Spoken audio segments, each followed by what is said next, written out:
All right, so haven't made a video in a while. Lots going on, but I acquired this sweet machine. It's a 1975 XR75. It was in my buddy's shed. He was telling me about this bike that he had. He was gonna try to scrap it or sell it. Excuse me, and he showed me. So anyway, yeah, I wanted to see what I could do with it. It's pretty rough, but clutch lever's broke. But if you get it just right, it functions. It feels like we're pulling against pressure plate at least. Fork seals are long gone. That's the rim liner. The tires are rough, which not a big deal. He said it had no spark, which there is. He put a new coil on it. I'm guessing that points and condenser or points just need adjusted. But everything's here, and that's the big deal. The original side plates, the tabs broke off, but I can weld that on. You know, the original air box and everything. The exhaust is pretty rough. Looks like it's been laid down many times. And if you look from the top, the foot pegs are all wonky, but it's because they're missing bolts. So I'm gonna get bolts in that, and it won't stand on its own. The only reason is my floor kind of runs to my drain, so it'll stand there. Otherwise it won't stand because the tires are flat.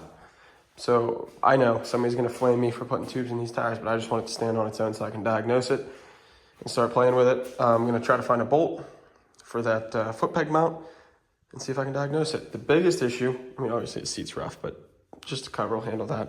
The biggest issue is gonna be that tank. It's pretty rusty. Let me see if I can find a flashlight.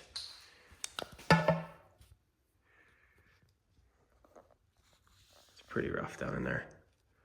But I got some stuff we're gonna try on that, but yeah, pretty much original XR75. Why won't you focus? There you go.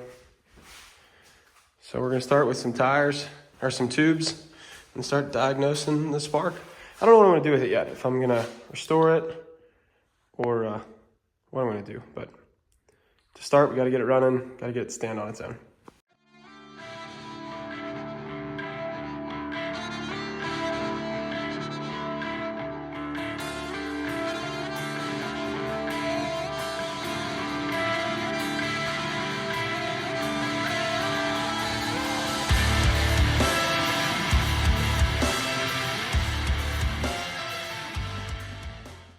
All right, wheels are off. Now the unfortunate part of this is doing it with spoons. These old dry rotted tires. That's actually softer than I thought it would be. So we're gonna throw these on there. This rim has a little bend in it.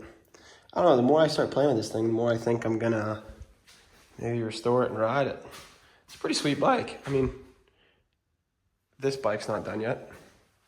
This was my, if you follow the channel, my TTR. We're close. Big bore kit's on back order. Head's built out. I'm waiting on a cam, so I can't put the rockers in that yet, but I mean, we're real close to having this TTR done. Once I get the engine in it, it's just a pipe and a carburetor, some graphics, that thing's done. I mean, this is a trail bike. Hopefully, I don't know, that series I like to race. I think it starts in June, so maybe have it done for this June. Actually, we're coming up on a year that since I started working on it, just on and off.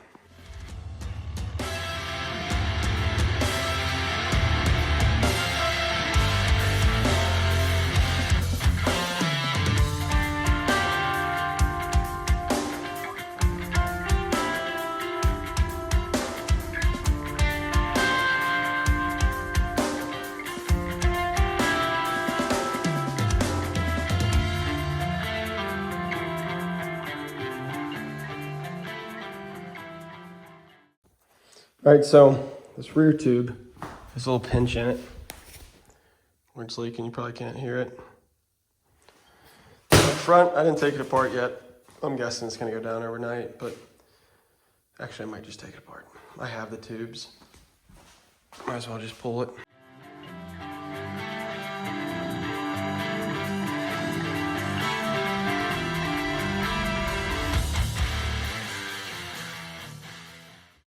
All right, so both of those tubes were full of patches. Just realized that my front tube I bought's way too big for the front rim and tire. So I'll have to go get one from the local bike shop, but While this bike didn't have the tire on it, it's on this milk crate, fancy stand. I noticed that this has a 3-position steering stem bearings. Centered, falls into it, hard on each end. So, need some steering stem bearings, so I'll get those ordered. Maybe I won't, because like I said, I don't know if I'm gonna restore this or what I'm gonna do. I wanna get it running first. So, the other thing I noticed while I was standing here looking at it was this nice crack in the case. And then the outside cover is all full of JB welds. I don't know what that's about, but yeah, that would definitely leak oil, that inside one. So we'll have to play with that. But like I said, I'd like to get it running before I tear it down and restore it. So we'll go from there. Well, I got the tires on, or the tubes in it. The foot pegs are loose because there's one bolt and it's finger tight. These bolts are gone. This tab's gone for my foot peg mount. So I'm gonna get bolts in these two at least. So I have 3 bolts holding my foot pegs on, hold them straight. And we're gonna start diagnosing this spark issue.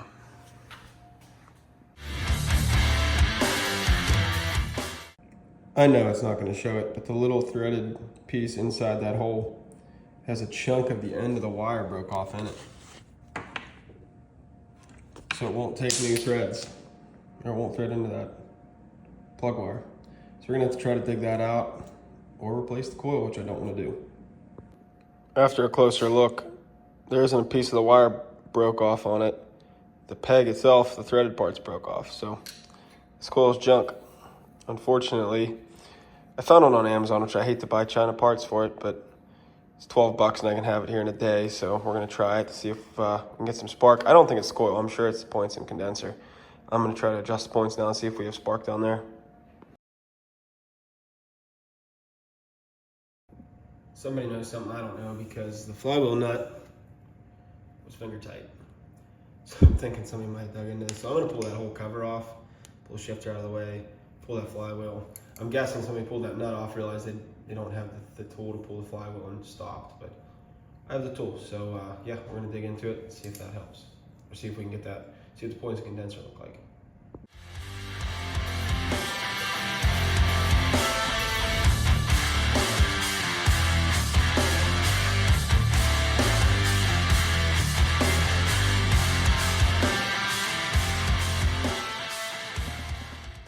This is one of those times where you wish somebody wouldn't have touched it. Every hole is stripped, every screw.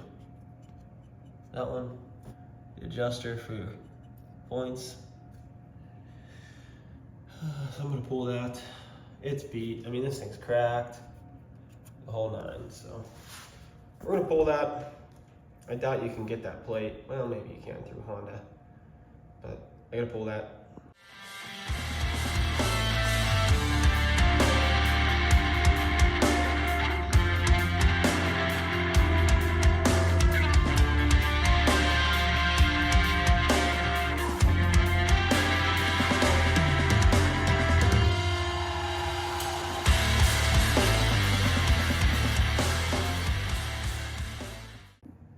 I got it. Eventually a left-handed drill bit and backed it out. So I'm going to change that screw so that I have some adjustability, because that thing's so stripped. Then put this back on. Won't have a coil till tomorrow, maybe the next day, but at least we're heading in a direction now. Somebody definitely played with this before me. There's the head of that screw. I don't know if it's going to focus on it, but we're getting somewhere. All right, the current nightmare state that is my garage. 250 is sold. I bought a 450, but it's all tore apart. And I got the coil for this XR75. So got the points of condenser put back in and adjusted. I have spark from there. And then now I have power up to the coil, power at the coil. So I'm gonna see if I can set this camera up to where it'll show me the spark plug and kick it and show you that I have spark. All right, so we're gonna try this. I don't know if it's gonna move too much to tell. I think you can see it.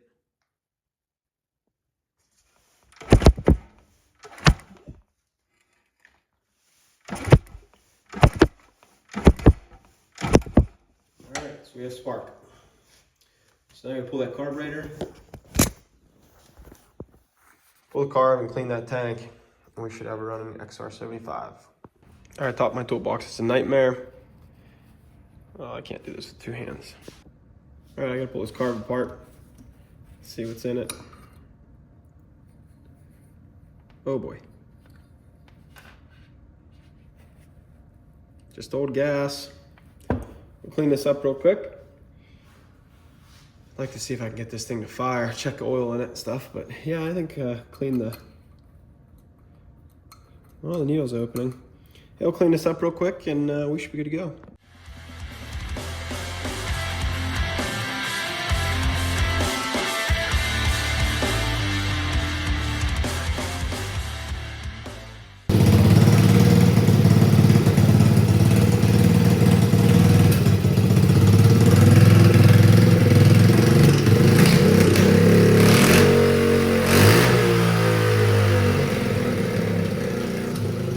In case you're wondering why there's some volume, extra volume, it's in the negatives outside. So back to working on the XR.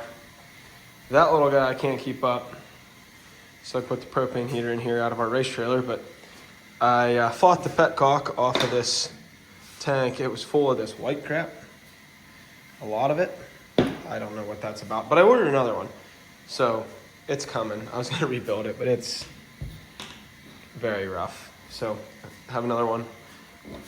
One little screw holds it on, a little bit of heat. Got it off there. I don't know if the video is going to do it justice. That's the amount of rust I just dumped out of that tank. I mean, it was heavy scale in there. But I got all the heavy stuff out. So my plan is going to be, allegedly, toilet bowl cleaner is the trick there. But I'm afraid toilet bowl cleaner is going to be a little rough on the new petcock. So in the interim, I'm going to throw some evaporust in there. Picked this up at Harbor Freight for pennies. So we're going to put it in and lay it on its side overnight so it doesn't run out the petcock hole to get some of it. Then we'll dump it, move it around while we're waiting on that new petcock. So that's the only thing I'm waiting on because I don't know where it's at now. Oh, it fell off. No, it didn't. Oh, here it is, sitting on the CRF. Got the seat back. It looks great. It's got some dirty fingerprints on it, but yeah, so get that tank done, put the seat on it, and tack weld this number plate bracket back on, and we're good to go. Or at least for what the goal was, get it running. If it wasn't 10 degrees out, I'd probably take it and wash it, but since it is, well, I guess it's in the negatives tonight, and in the single digits and barely double digits next week, I'm probably just gonna get it running and stop there for now. So the tank soaked overnight with evaporust. I had it on the other side. I just flipped it to see as much as I could keep in there before it comes out the petcock hole. Still waiting on the petcock. I'm gonna actually got my truck warming up, load this up, and take it over to my buddy's and use his welder real quick just to tack this back together. And then, yeah, waiting on the petcock, and then we should be good to go. It should be done. Okay, so Pennsylvania in January, not very pleasant dirt bike weather. Put the tank on there, the seat on there. Turn some gas on. Choke it. Ice cold. I'm holding the pipe, I don't know if you can see that.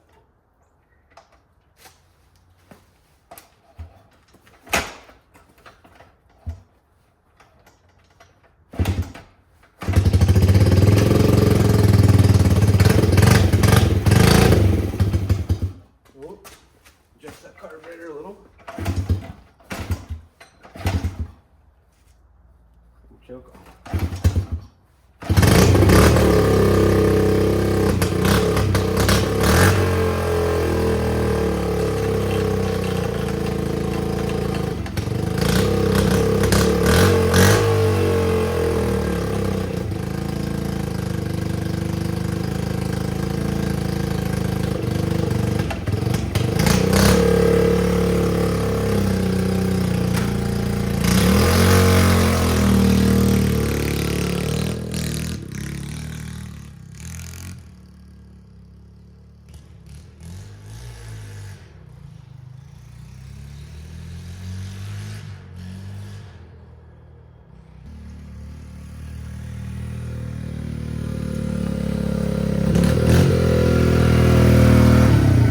works good.